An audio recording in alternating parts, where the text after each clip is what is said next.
basically learning outcomes should be a really clear sense of what you want students to learn or be able to do or know, and you should have some ways of being able to measure it. It should be in some ways measurable.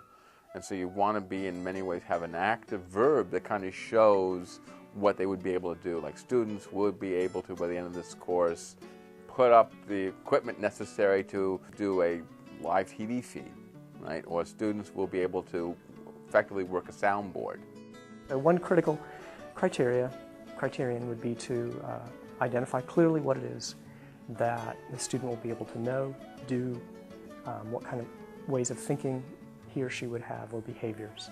So you really want them to be able to do that, yet you want to have them broad enough, right? So you want to have, for a course or program, that it capsules what you're going to be doing during the whole course or program. So you don't want to get too specific, like they will list the following 7 items.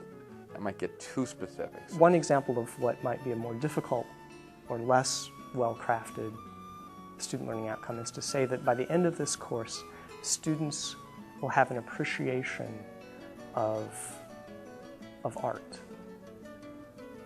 Reasonable? We'd love for that to be the case. So it's a certainly reasonable expectation or outcome. But perhaps a better way to say that is that by the end of the course, the student will be able to describe the aesthetic value or the cultural significance of art.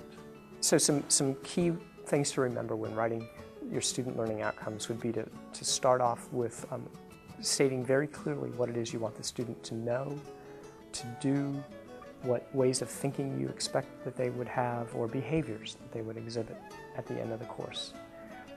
Secondly, I think it's advisable not to be too specific about what you want the students to know.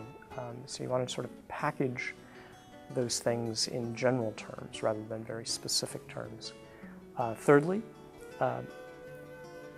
make the outcome such that it's measurable or observable, so that what you want the student to know or do is demonstrated in a way that is measurable or observable, which means that you start with an action verb, that the student would actually do or demonstrate his or her knowledge in ways that, again, are measurable or observable.